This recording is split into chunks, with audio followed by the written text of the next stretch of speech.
conversations. Let's have real conversations. Get ready to stir it up. Life events and everything in between. Let's go. Get ready to stir it up. No capping. If guests got you covered right up. Get ready to stir it up. Stir it up. Come on. Get ready to stir it up. Welcome to Stir It Up. We're going to be talking about decolonization of the mind today with Wandia. And it's one of those conversations that can lead in all sorts of directions. So I'm looking forward to this. Before we get into it, would you like to introduce yourself and tell us a little about you? Okay, so thank you for having me. You're welcome. My name is Wandia Joya. I teach at Daystar University in Kenya. I consider myself a teacher. Okay. So simply put, that's what I am. Yeah. Proudly African, married with a son, and that's my life. That's your life. Yes. If you were to pull out 3 of your biggest values as a proud African mother, wife, daughter, friend, and all of those things, and maybe silent activist in some way or the other, Yeah. what will those 3 values be? I've put them on my channel. It's dignity, creativity, and love. Let's start with love. What does that mean? Love means being committed to the flourishing of another person. Yeah. So whatever you do, you want somebody else to do well, and you're interested in them doing well. Yeah. And you put your energy, your work, your time, everything you do contributes to that person doing well. Yeah. Does that include yourself? I would hope that by doing that to someone, they do it to me. I got Yeah. it. I got So it. it's reciprocal. It has to be reciprocal. Yeah. So whoever does, so if I do it, and human beings are interesting because they warm up to love and care. So when you care for people, they care back. Yeah. So let's go to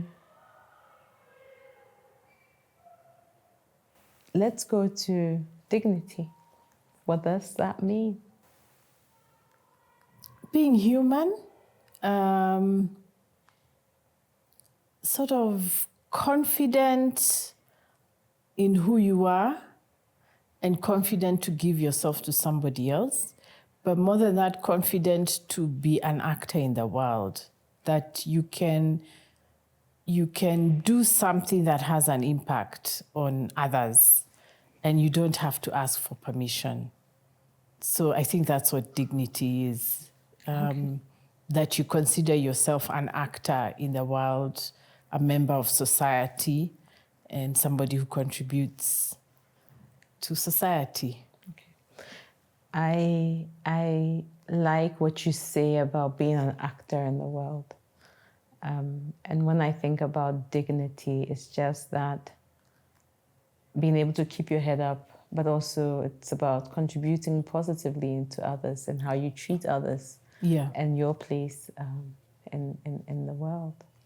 Then the final one, which will be interesting to hear why that's a value for you, is creativity. What does that mean as a value for Wandia? Because I think every human being has to do something that makes something. For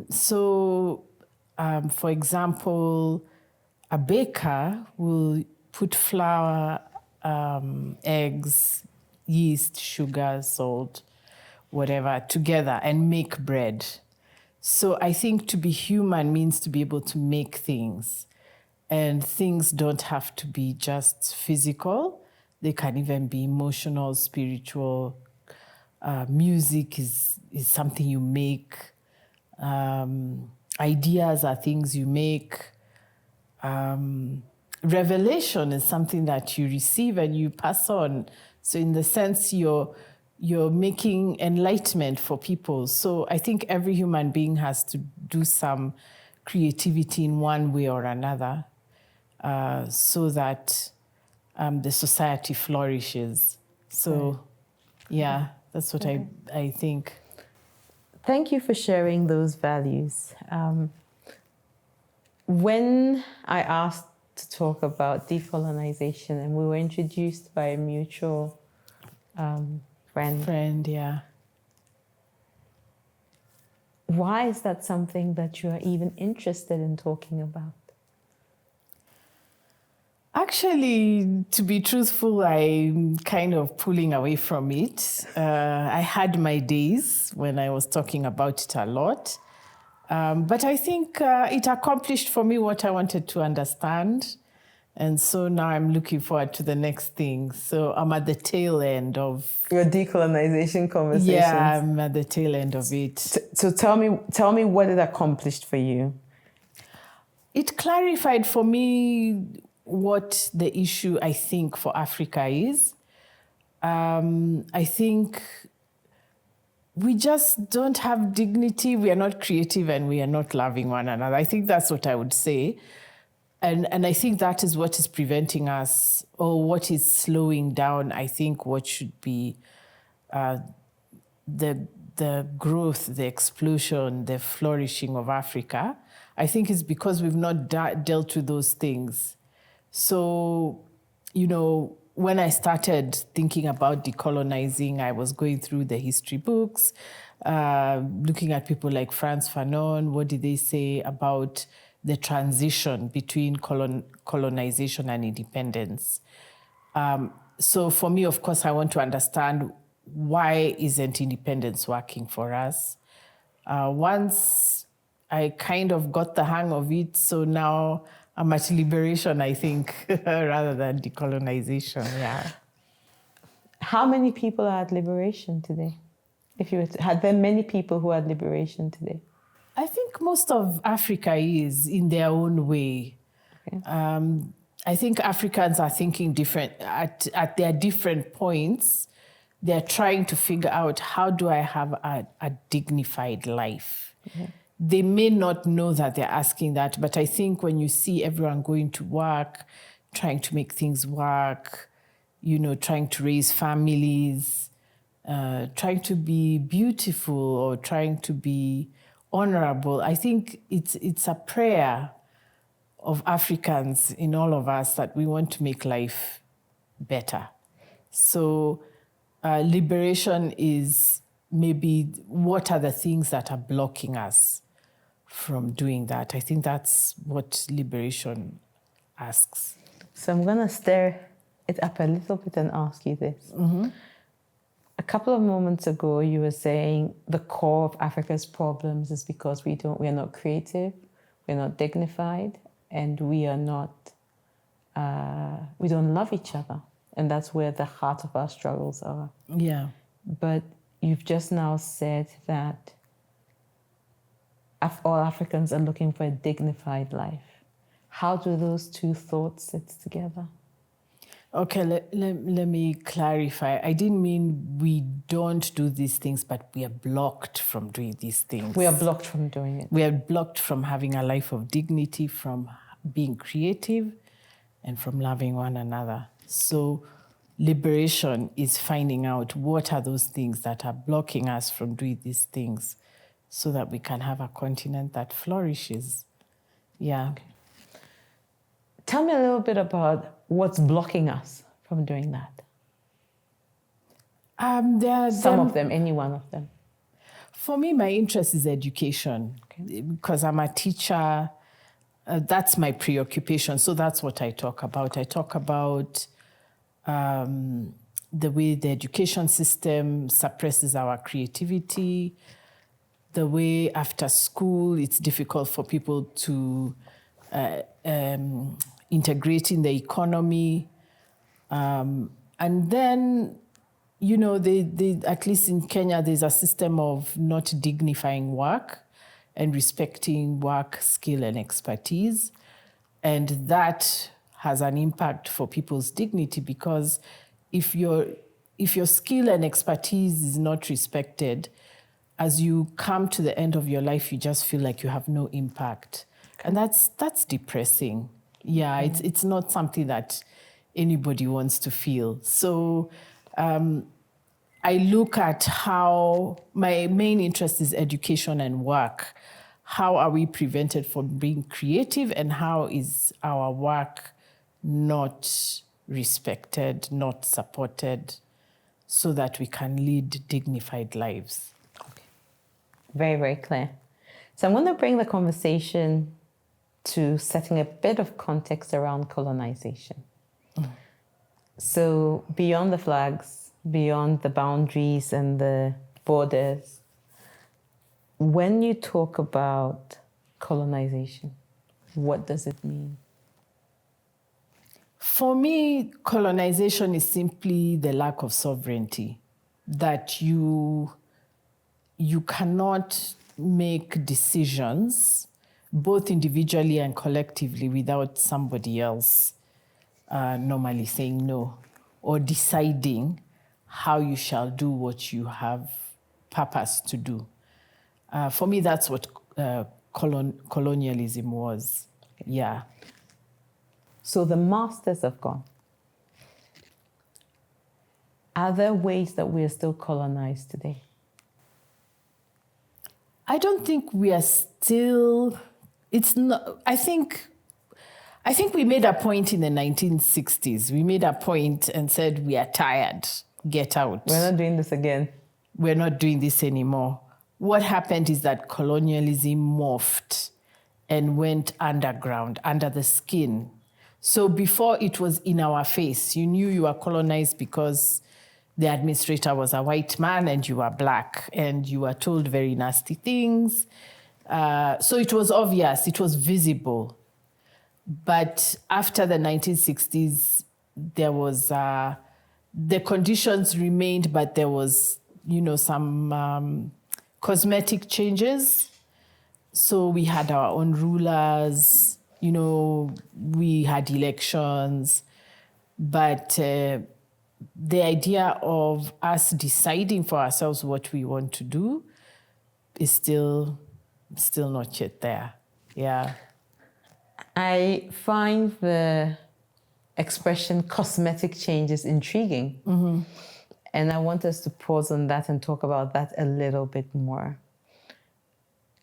The example you gave was, yes, we had leaders and we had elections, but you ascribe those as cosmetic changes. Yeah. Why do you see them as cosmetic changes? Because the structures didn't change. The structures of the school, which is what I talk about, it did not change fundamentally. And other structures like the economy, like in Kenya, our economy is still on the same logic of some of raw materials. All of us are engaged in raw materials, and if we try to go beyond that, it becomes a problem for the political class. So we are still there. The logic is still there, but now, the visibility, it's harder for people to see, because before we could see it because the people doing these things to us were white.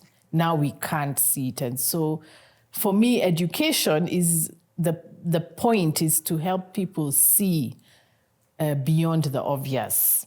And I feel that that's not being done enough. Yeah. So and that's why I asked you the question about, are we still colonized? Is there still a form of colonization? And I think we've come to that point to a certain extent, right? It's just that maybe it will not be named as colonization, but there is still some form of oppression, from what you say, where it's more maybe the political class that's limiting the level of growth or how much you can stretch within the economic constructs that we have today. Am I hearing you right, or? Yeah. Yes. I think because I'm a teacher, of course, my issue is that sometimes we can say, oh, nothing has changed. I think things have changed. They have. We are no longer under the visible rule of Westerners, but So I think we have to give ourselves credit for that and not forget that we fought. The reason they are not here is because we fought. Yes. So that's a credit to us. It's an accomplishment. It's a milestone. But we still have to understand, which I feel is not being done enough. We have to understand what exactly were the structures and what did it mean. And at least in Kenya, we still focus too much on the who and not on the what and the how. And I think that those are the conversations we need to have. Okay. Yeah. I get that. So, one of the thoughts that I've talked about with other guests is around how you can be independent politically, but economically, to a certain extent, you are not independent. From an education perspective, how have we gained independence as a country? Or as a continent, because all the countries are independent, isn't it? Well, to varying degrees, because there's certain alliances, but haven't gained that educational independence. Or are we independent from an educational lens today? Let me go back and just say, I don't think we fought for independence. We fought for freedom. Okay. We fought for the freedom to be self-determining, to say what we want. And that's what even in the speech by Patrice Lumumba, he says, we came here through our struggles. So we wanted freedom. We didn't want independence. Okay. So that's the first thing, because independence doesn't mean freedom. Independence just means you can do things on your own. So for example, if you're raising a child, in the first 2 years, a child can't feed themselves. You have to breastfeed them. You have to put the spoon in their mouth. But after a while, the child wants to eat independently. But they're not free. But they're not saying they want freedom from you. Yes. They don't consider you an oppressor. They just want to do things on their own. The problem for us was that we wanted freedom from having our destinies decided. Okay. We didn't get that freedom. What we were told is, you stay with the same institutions that oppressed you, but now run them independently without consulting us. But that's not what happened. We still have to consult because the institutions are not ours. We don't understand the logic, so we always have to be given instructions. How do you run an economy? How do you do monetary whatever? How do you educate, which is now my field? We are still being told how to do it because we didn't do the work of understanding what is it that we want. We didn't have the freedom to do that. So for countries, some countries are 60 plus years old, right? Or almost 60. When are we going to learn?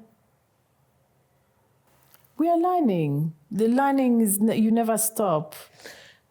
What I heard was we're at a certain stage, but we've never really learned how to run these institutions because they are not ours. And I think to varying extents, we can see that. We can see that from a governance perspective. We can see that from how there is very little separation of government, where a president is installed, that president installs the judiciary, really, which should be a separate, complete arm of government. And parliament is normally, or the legislature is also leaning in strongly, has strong ties to the executive, right? And if the ideal is to set these arms of government in service of protecting the sovereignty of the nation and also making sure that there are checks and balances within any country, we know what it's there for, but we are not actually implementing. So I'm just using that as an example. But we haven't really learned to use it in the fashion that it was designed to be used. So that's one example. Education is a tool for empowerment. is a tool for independence, to capacity build. It's a tool so people are self-sufficient, effective, because when you're educated, you're able to be creative, make decisions for yourself. You're able, and it comes to the dignity that you talked about.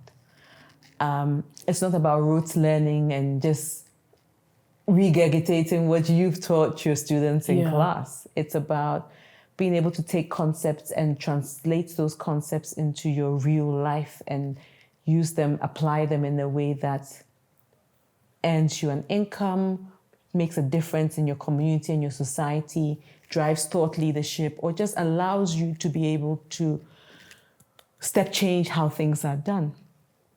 And we find that not all educational systems do that. In my country, for example, a lot of education is still rote learning, where you're just required to, and even when you try and step out of those lines and do application and, you're challenged and it's like, no, I need you to tell me what I told you, So I get the sense that, yes, those institutions exist. We have a top-line view of what they are there for, but we are not implementing them to serve us. And so I'm wondering, at what point in time, or what is going to, and this is just your opinion, but at what point in time do we begin to say, this must change? Because also, remember, in the masters, if I may call it that way, also have their imperfections in whatever systems that they operate.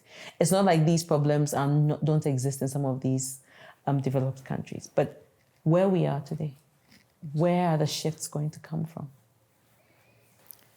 First, I don't agree that we know. I know from experience that we don't understand the systems that we have. We don't. Because, like, for example, I've been talking about education, and I've realized that we actually don't know we don't know the roots of the school system, why it was designed, and why it looks the way it does. Okay. So we have this idea in our minds that, we're going to take people to school and they'll be creative. But the school, the way it is structured, cannot deliver that. I agree. It can't. From where I sit, when I look at Kenyan education and Kenyan public awareness and Kenyan scholarly awareness about this, I don't think we know. The evidence isn't there that we know. So that's the other thing. And in fact, like about 5 years ago, I wrote this article saying we have to dig deeper into our institutions and find out where they came from. And that work hasn't been done. There are laws to this day in Kenya that still talk of the colony of Kenya because they haven't... It's described as the colony of Kenya. Yes, because they have not yet been changed. Okay. Yeah. So I don't think we've really done a proper audit of our institutions, where they came from, because what happened is, at least in Kenya, the first thing that happened is that the incoming civil service said, we want this thing to work. So appoint your permanent secretary, your minister, your ward, get the law books, do whatever. So people were trying to make it work, and we didn't take the time to dig into the roots of these institutions and ask, why aren't they working? And yes, they don't work for in the West either. Yeah. They don't work in the West either. And people there have been doing the work of saying, why aren't these institutions working? But in Africa, we've not been doing that work. At least in Kenya, I know we've not been doing that work, because when I started to flag these problems, people couldn't understand what I was saying. And I had to tell them, no, we have to go back to the history of the school system and even go back to the end of slavery, because the school system Kenya has came from the 1860s in the US, when they were trying to adjust and say, now that we have Black Americans who are no longer enslaved, how do we educate them? And the ideas that were being developed then were brought here in Kenya. So we've not, if you tell any teacher who has done a Bachelor of Education, they don't know that, because it's not in the syllabus. And I know because I teach in the school system. So I don't think we know. It's not that we are not aware. We are aware that there's something that is not working, but we haven't taken the time to know what it is and why it doesn't work. So I guess what you say links back to what I was asking about. At what point in time do we fix this? And what will it take? More like, what would it take to begin the journey to fixing this? Because I was working off, at least we know why we want an education, right? Because of the dignity you talked about, being self-sustaining, being independent, being able to provide for ourselves. But at what point, if you had a magic wand and you could do adakadabra and say 2 things that could kick off us rewiring how education is structured, what will be the first 2 things? I hear you saying going back to the basics to understand the institutions as a starting point. What will be the next 2 things? Before we even understand, we have to change what we think about work. Because the reason why we don't understand is because we don't think intellectual work is real work. We think Intellectual that work meaning taking the time to read, understand, ask questions, learn. Okay. We don't think it's work. Okay. And actually, most Kenyans don't believe that education is for self-sustaining and dignity and what. Most Kenyans think it's for a job. It's to get a paper to get the job. But why do you get the job? Is it not for dignity? Is it not to be self-sustaining? No, it's to get money. Yeah, but being self-sustaining is about... No, money is for consumption. That's what it's for. Interesting. So we have to deal with those values first. We have to have those conversations first. And as far as I know, Kenyans don't want to have that conversation. Let me think. I'm cautious about making generalizations, but let me think about this. So you go to school, you get an education, and your view is you're getting the education to get a job. Yes. What is that job meant to do? You get money and you live a good life with no hustle, no work. No hustle, no work. No hustle, no work. That's the first thing, at least in Kenya, that's the first thing we need to change. Because even Ali Mazrui said it, the professor, and he said this in the 60s, just around the time we were becoming independent. He said, Africans go to school to avoid work. So you suffer. This is the huge learning curve for me, if I'm going to be honest with you. That's why you suffer doing the cramming, being beaten, doing the exams. You suffer for a period of time after which you're promised the soft life. That you'll get a job, you'll, be promoted up the ranks, you'll have a driver. Have we not learned that that's not guaranteed? No, we haven't actually. We haven't. I'm telling you, I thought like you when I was starting to teach. I thought it's obvious. We're becoming independent. We're having dignity. We're going to work. I've discovered it's not obvious to most Kenyans. But why is that the case? I have some reason. I mean, so, I what can are your speculate. Theories? What are your Okay, I mean, obviously, you name them as your opinions and yours alone. Yeah. But what would be your views on? Because I would have thought it's almost a linear thought. Because if I go to school and I study, I will get a job. But if I'm getting a job, is that not work? No, the job and work are 2 different things. Job is the payment, the salary, and the status. Work is what you actually do. So I can go to the job, but I'll fuck around and I won't do anything. Yes. Do the bare minimum. Yeah.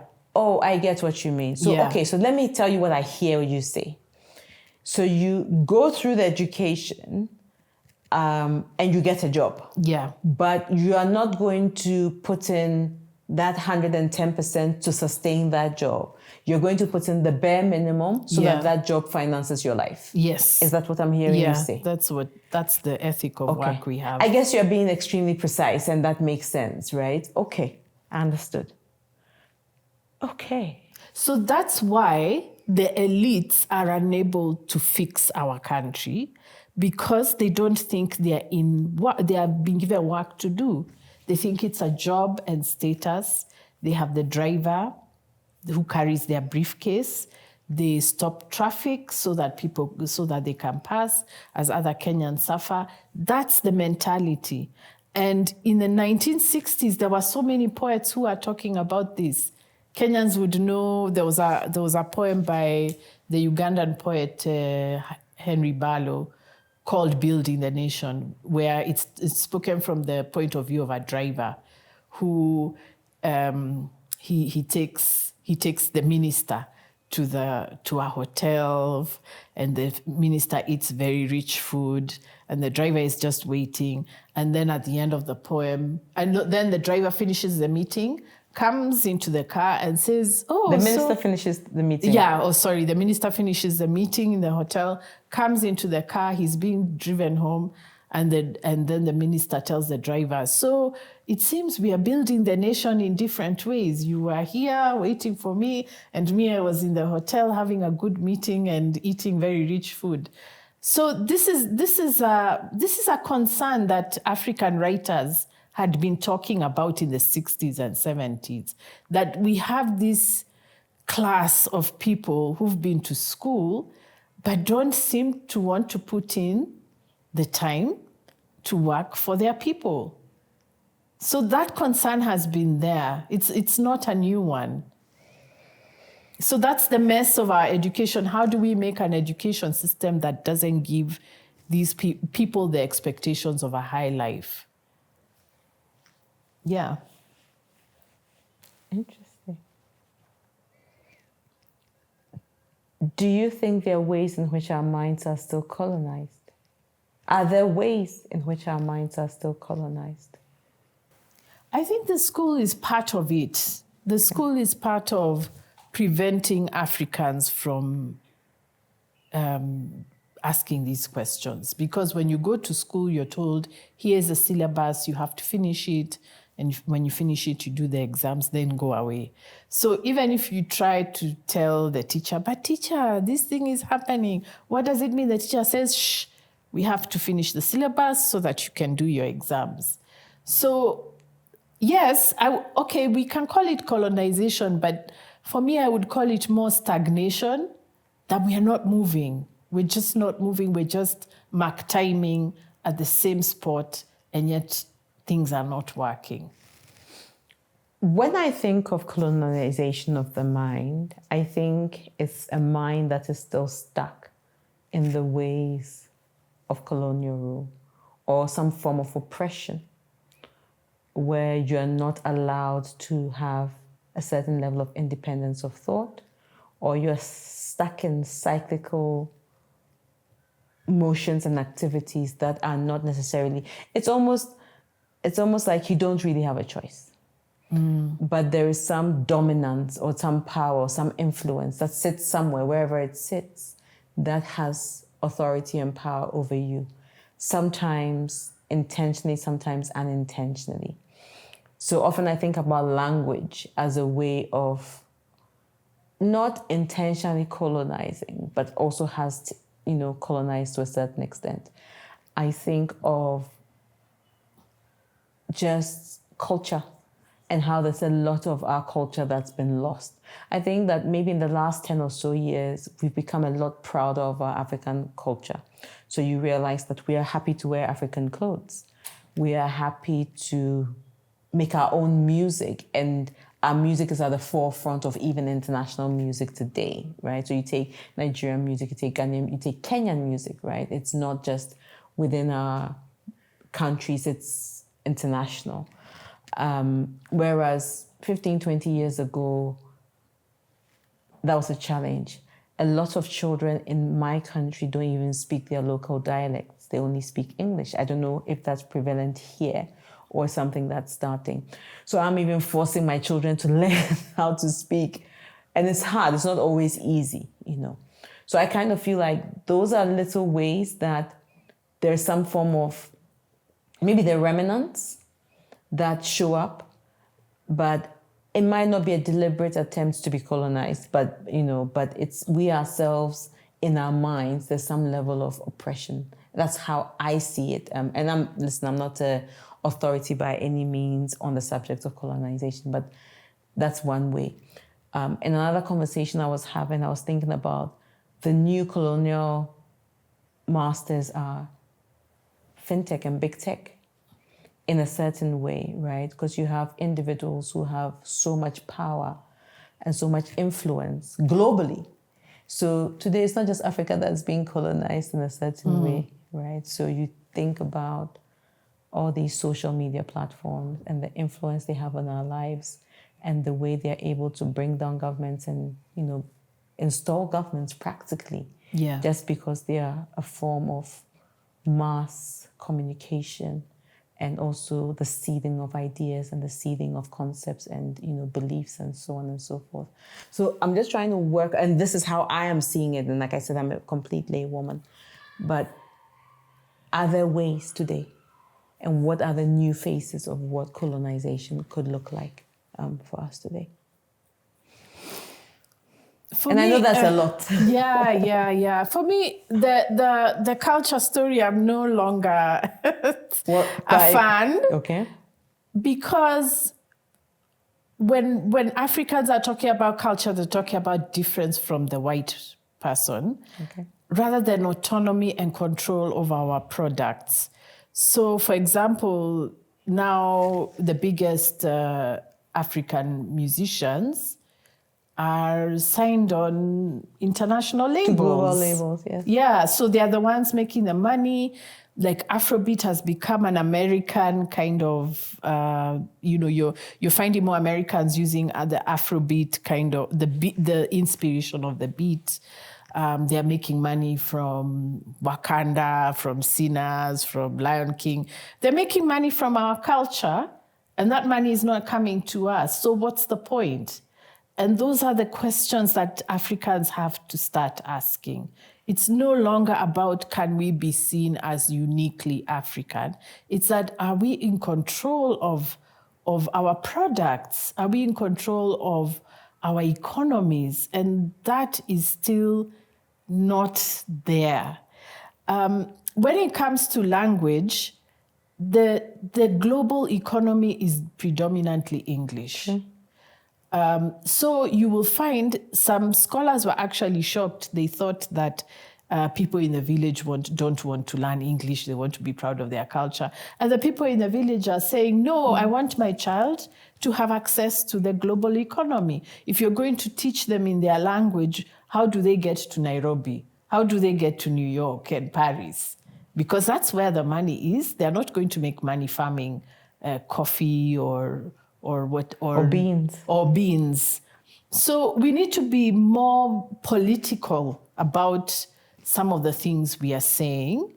When we talk about language, I think the more important thing is to have the Pan-African languages like Kiswahili, so that we are doing commerce across many countries using that language. Okay. I think those are the conversations we need. Pride doesn't pay the bills. I hope I'm not being cynical. You're not being cynical at all. But pride in African culture is not going to pay the bills. What we need is some pragmatic thinking about our cultures. How are we controlling them? How can musicians make money? Like in Kenya, one of the problems for musicians is that there are no spaces for concerts. And even getting African musicians from outside Kenya to come and perform, one of the issues is, where are the venues? We have no venues because politicians have grabbed all the spaces. So we need to think really, really practically, at a very practical level, about how everything fits into the economy. And we have not done that work. At least here, we've not done that work. Where does the work begin? I ask again. It starts by conversations like this, and this is really important, by the way, because the young people are not going to hear these conversations in school. That's guaranteed. So by us having them here, we're giving people options about what to think about. Yeah. So the conversations must start, and I think they've started. They have. But we need a bigger mass of people who can see where the issue is. And for me, what I've seen is that not many Kenyans are on that page. I mean, in my classes, my students don't understand what I'm saying. They don't understand. So I think one of the things is that we need to keep talking about how do we link our values and our culture to the political economy.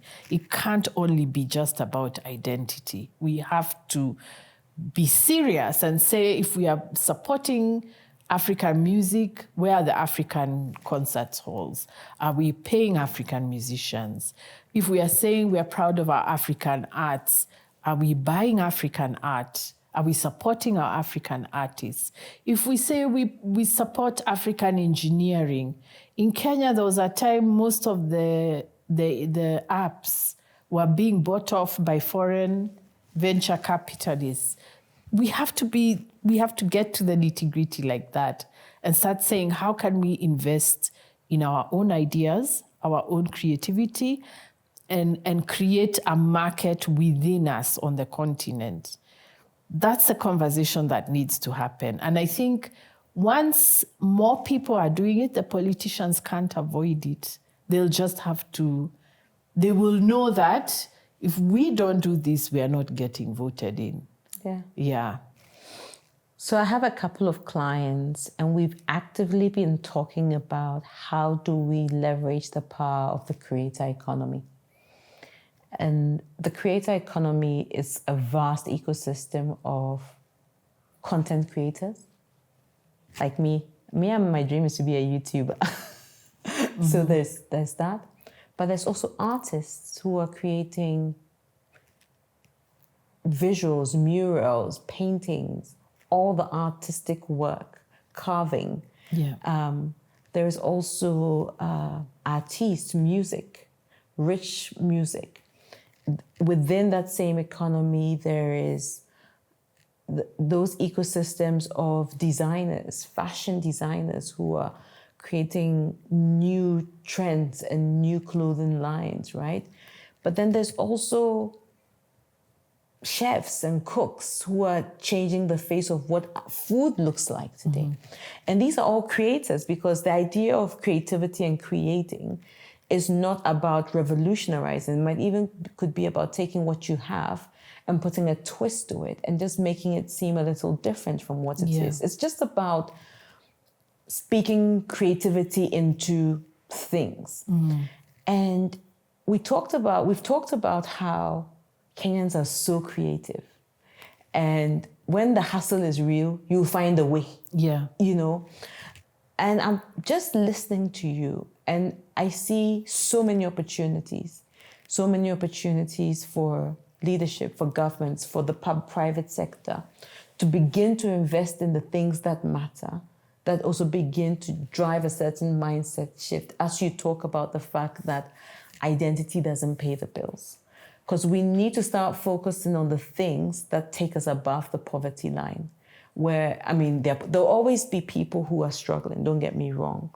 But how do we bridge the divide and make sure that there are less and less people who are in those buckets, right? Or who can barely make ends meet, you know what I mean? And it's just looking at things like this creator economy I talked about.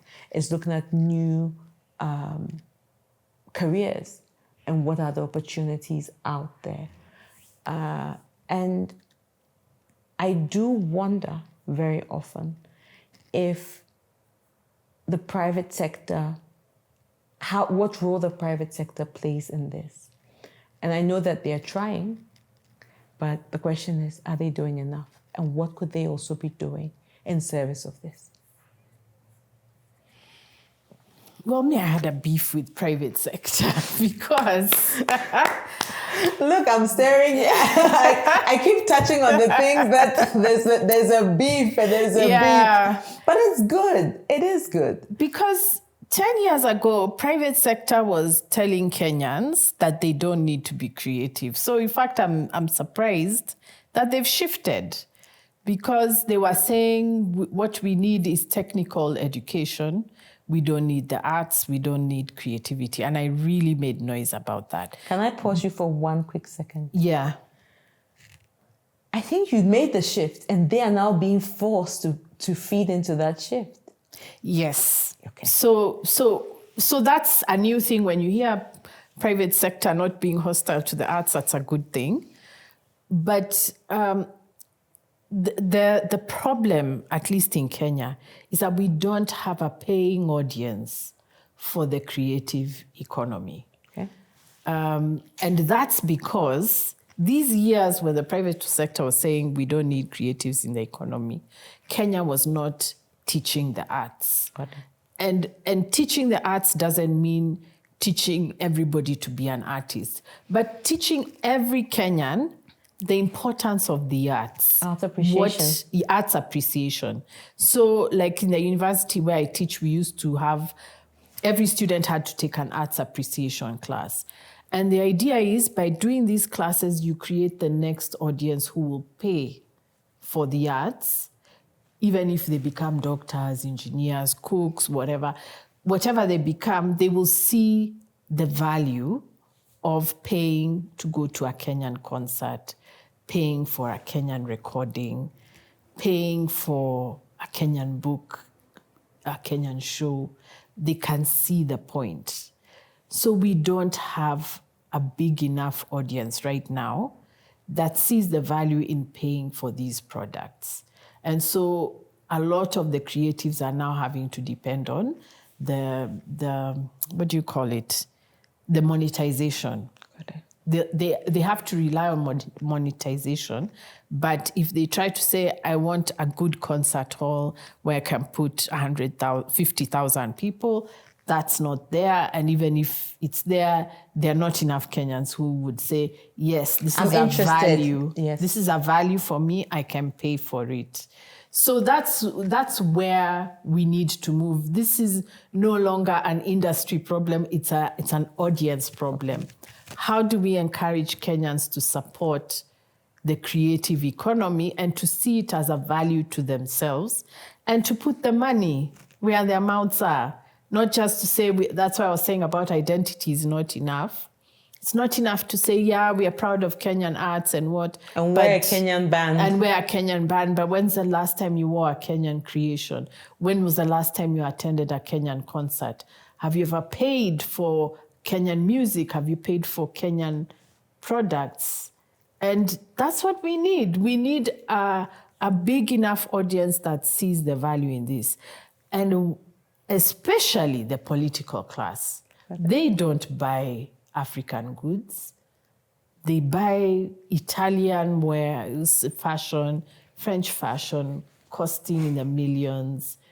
They don't see the value in going to theater, watching a Kenyan play. They don't go there. So we don't yet, as a nation, we don't have the value that we claim of supporting Kenyan creativity. And so Africans now have to rely on monetization.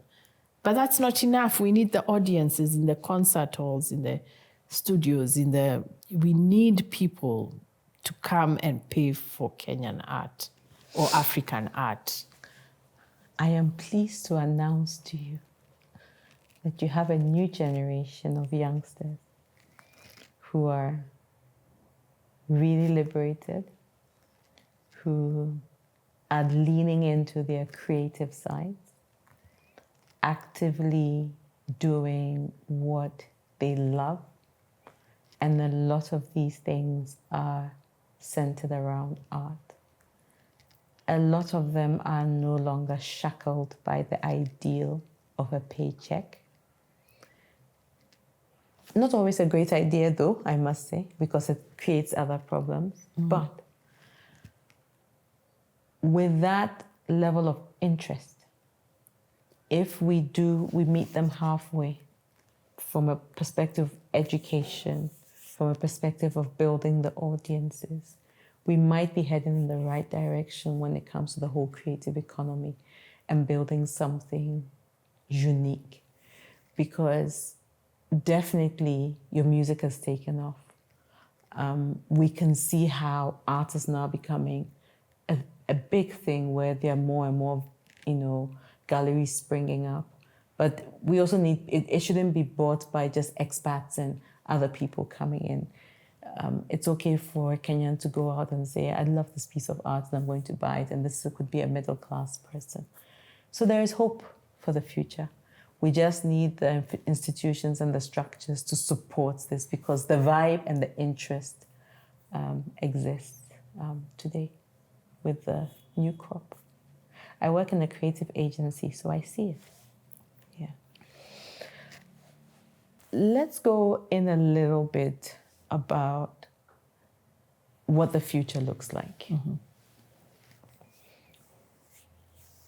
I've had a few conversations where we've talked about what do the next generations of leaders look like, given the current crop of leaders we have. Because we always learn from, those ahead of us. And you can go in one or two directions. And I always tell the story of an alcoholic dad who had twins. And when he had the twins, identical twins are genetically the same person who was split in two. And one of the sons became an accountant, but he ultimately became an alcoholic. And the other son became a brain surgeon, and he never touched a glass of alcohol in his life. And years later, in their 50s, they were interviewed. And they asked the alcoholic son, what led you down this path? He said, because my father was an alcoholic. And they asked the son who had never touched a glass of alcohol and says, why did you go down this path? He says, because my father was an alcoholic. And what happens very often is your experiences either draw you in to follow the same path because you don't know better. Yeah. Or sometimes they teach you that, I don't like what this has done to me or done to the people around me. So never again will I be a perpetrator of such wounds, or will I even allow myself to be in that kind of position. And so when I look at this crop of this young generation, they want everything and they want it now. It's a microwave generation. That art of wanting to learn an apprenticeship and just going through the ranks is gone. They have different views on education. They have different views on the world of work. Their views on money are very, very different. Their views on work-life balance. And so there's so many strong views that they hold today. And I asked the question, what would they be like as leaders? And I've had a potpourri of different answers. Some people have said, we don't know.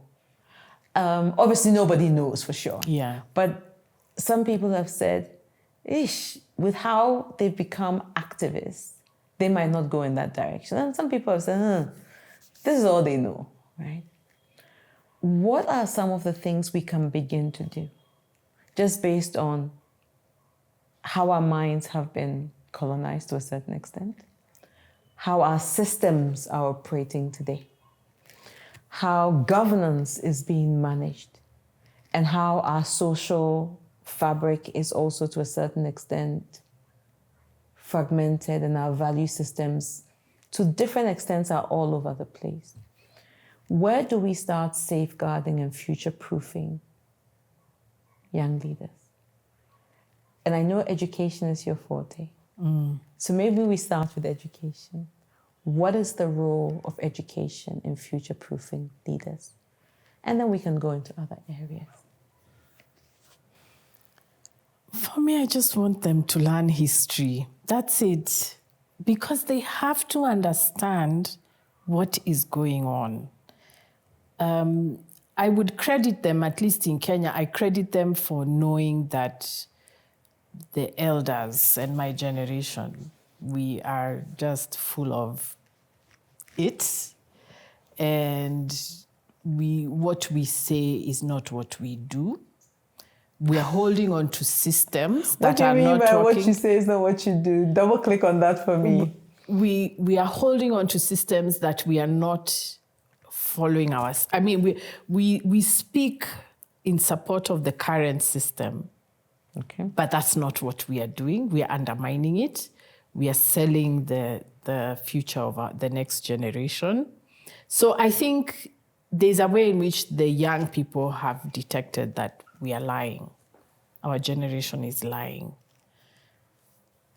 What I'm concerned about is whether they know the truth. Because to know somebody's lying doesn't mean You know the truth. you know the truth. You can just see that they are contradicting themselves. But do you know what the truth is? And I think a lot of work has to be put in learning the truth and learning our history. People have to read. They have to be aware that the school system did not do them well by not teaching them about Africa, not just about Kenya, about Africa. We have to understand the continent. We have to understand what is happening between our different countries so that we can better understand why are the older generation, why are they behaving the way they are behaving. I think if they do that, we are set to go. Yeah, because they already know that the system is not working, but they just don't know why it's not working and where this problem came from. Once they understand that, I think they're good to go. The second thing they need to understand and to see very clearly is how their creativity is suppressed. I mean, even, the violence against young people, that's part of the process. It's a way of saying we don't want your innovations, we don't want your new ideas. We have to understand that system. They have to understand it and they have to see it for what it is. They also have to know that there are people who do not, especially these elite who have gotten rich through theft. They are not going to want a creative youth. So they have to see that they have to challenge those systems. If they do that, I think we're good to go because the youth are very creative. Their ideas are just top-notch. I see it all the time, but I also see them struggle to get ahead, struggle to pay bills, because there's too much gatekeeping in our economy, and the gatekeeping has to be removed so that they can have spaces to enter.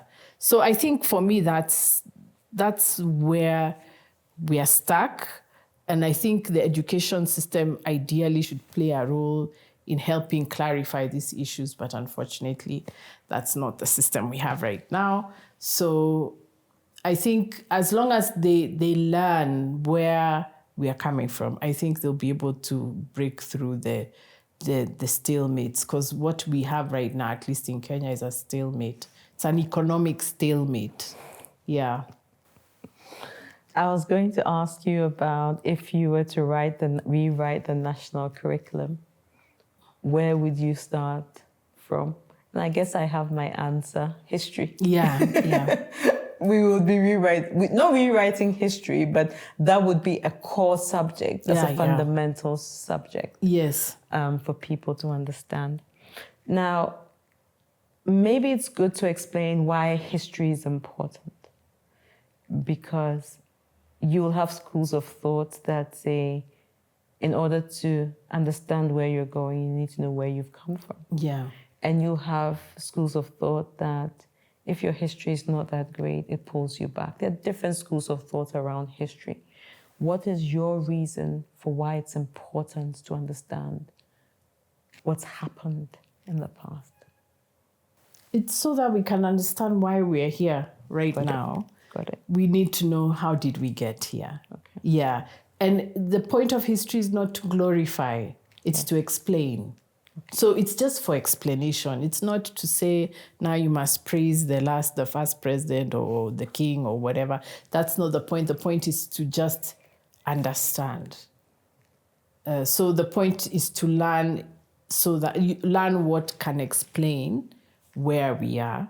But I think also it's there are so many roadblocks that we have. We think that some things are not African. In fact, that's the part that bothers me. Like, I'll hear somebody saying jazz is not African. I mean, come on. So, those small things that if you learn where jazz came from, then you can be more open to doing music collaborations with people who are in the Caribbean you see, it's these small barriers that we have where we think Africa's history remains only at the continent. No, it doesn't. And it doesn't. We've had influence elsewhere and other people have influenced us. So we don't have to be stuck at trying to prove ourselves. I think we've proved ourselves. But we have to know the history so that we can know there's nothing else to prove. We've proved ourselves. Now we have to get to work. And solve. And solve issues and build things and flourish and be happy. It's not just solving problems. Yeah. We have to flourish, be happy, be creative, and build Africa. But we can't do it if we don't understand why is it that we're not able to do it now. I usually have an anecdote for, like a little story for many things. So many years ago, I read this story about a couple who always cuts the bacon and the sausage in two to fry. So this mother would cut her sausage in 3 pieces and put it in the pan, and would take a rasher of bacon and cut it and put it in the pan and fry it.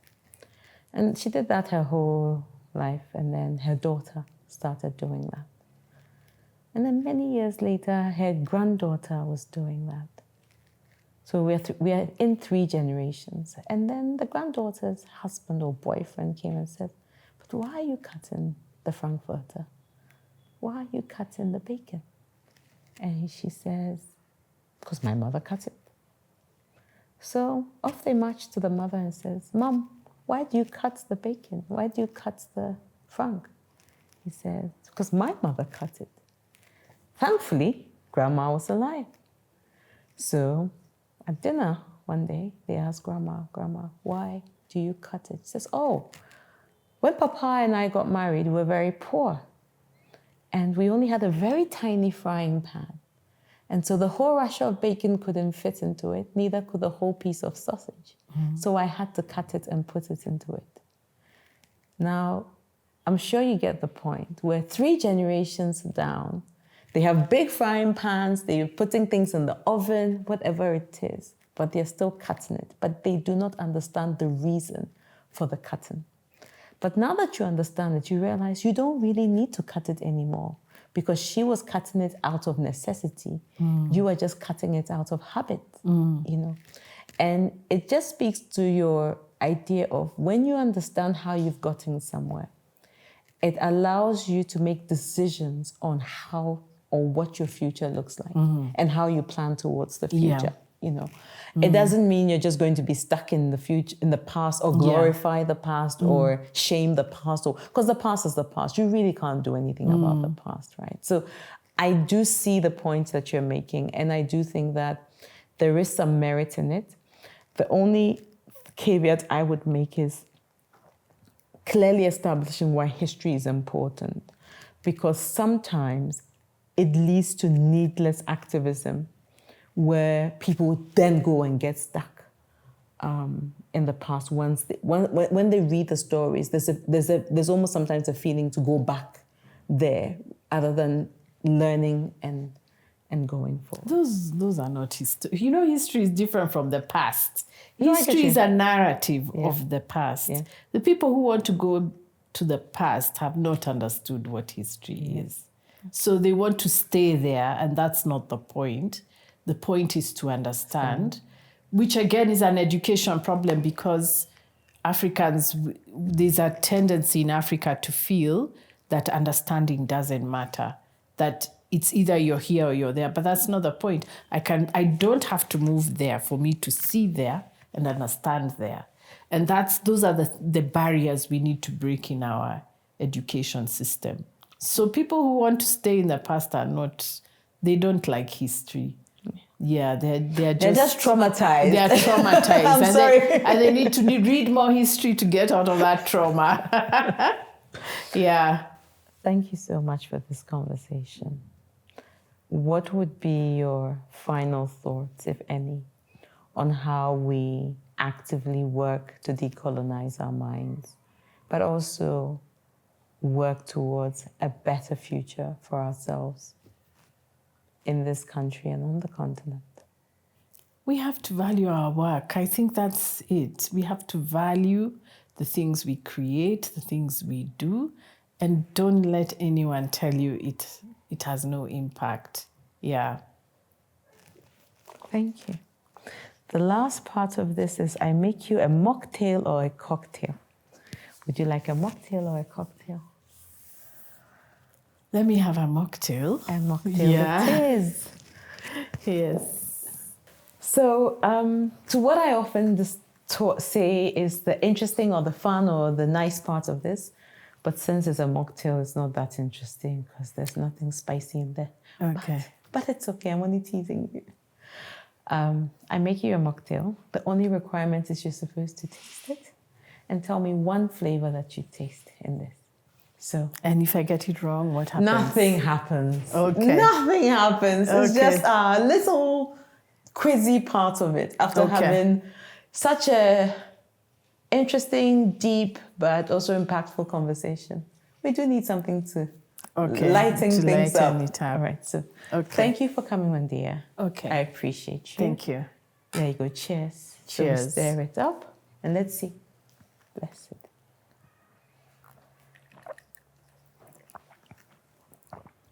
Don't tell me there's ice in it. Because that's what most people say. Ice, water. I hope I'm not wrong. Yeah. Let me just taste Good. one more.